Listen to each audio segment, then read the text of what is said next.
ಮತಗಳ್ಳತನ ಆರೋಪ ಸಂಬಂಧ ಕಾಂಗ್ರೆಸ್ ಸಂಸದ ರಾಹುಲ್ ಗಾಂಧಿ ಆಗಸ್ಟ್ 7ರಂದು ಹಲವು ದಾಖಲೆಗಳನ್ನು ರಿಲೀಸ್ ಮಾಡಿದ್ರು.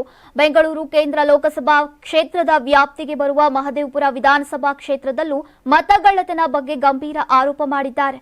ರಾಗ ಆರೋಪಕ್ಕೆ ಕೇಂದ್ರ ಸಚಿವ ಎಚ್.ಡಿ. ಕುಮಾರಸ್ವಾಮಿ ಪ್ರತಿಕ್ರಿಯಿಸಿದ್ದು, ಮುಳ್ಳನ್ನ ಮುಳ್ಳಿಂದಾನೇ ತೆಗೀರಿ ಅಂತ ಕೇಂದ್ರ ಚುನಾವಣಾ ಆಯೋಗಕ್ಕೆ ಮನವಿಯನ್ನ ಮಾಡಿದ್ದಾರೆ.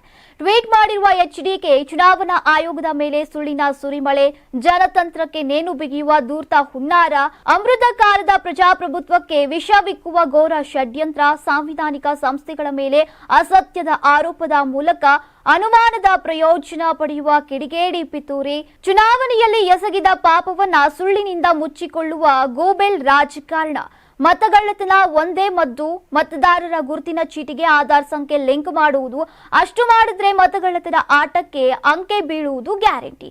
ಕೇಂದ್ರೀಯ ಚುನಾವಣಾ ಆಯೋಗಕ್ಕೆ ನನ್ನ ಮನವಿ ಅಥವಾ ಒಂದು ಒತ್ತಾಯ ಇಷ್ಟೇ, ಹೀಗಂತ ಟ್ವಿಟರ್ನಲ್ಲಿ ಎಚ್ಡಿಕೆ ಅವರು ಪೋಸ್ಟ್ ಮಾಡಿದ್ದಾರೆ. ನಮ್ಮ ಕರ್ನಾಟಕ ರಾಜ್ಯದಲ್ಲಿ ಕಳೆದ ವರ್ಷದ ನೀಟ್ ಮತ್ತು ಐಐಟಿ ಜೆಇಇ ಪರೀಕ್ಷೆಯಲ್ಲಿ ಸಾವಿರಾರು ಉಚಿತ ಮೆಡಿಕಲ್ ಹಾಗೂ ಐಐಟಿ ಸೀಟ್ಗಳನ್ನು ನೀಡಿರುವ ನಮ್ಮ ಹೆಮ್ಮೆಯ ಎಕ್ಸೆಲ್ ಅಕಾಡೆಮಿಕ್ಸ್ ವಿದ್ಯಾಸಂಸ್ಥೆಯಾಗಿದೆ.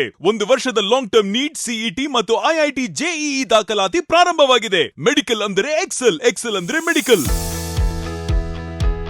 ನಾನು 86 ಕೆಜಿ ಇದ್ದವಳು 71 ಕೆಜಿ ಬಂದಿದ್ದೀನಿ. ವಯಸ್ಸಾದ್ಮೇಲೆ ಸ್ಮಾರ್ಟ್ ಆಗಿ ಕಾಣ್ತೀರಾ ಅಂದ್ರೆ ಜಿನ್ನಿ. 126 ಕೆಜಿ ವೇಟ್ ಇದ್ದು ನಾವು ಈಗ 114 ಕೆಜಿ ಲೆಕ್ಕ ಬಂದಿದ್ದೀವಿ. ಯಾವುದೇ ಸೈಡ್ ಎಫೆಕ್ಟ್ ಆಗಿಲ್ಲ. 84ರಿಂದ 50 ಕೆಜಿ ಬಂದೆ. ಆಮೇಲೆ ಸಣ್ಣಗೆ ಫಿಟ್ ಆಗಿದ್ದೀನಿ. ಅದಕ್ಕೆ ನಾನು ಯೂಸ್ ಮಾಡ್ತಾ ಇರೋದು ಜೀನಿ ಸ್ಲಿಮ್.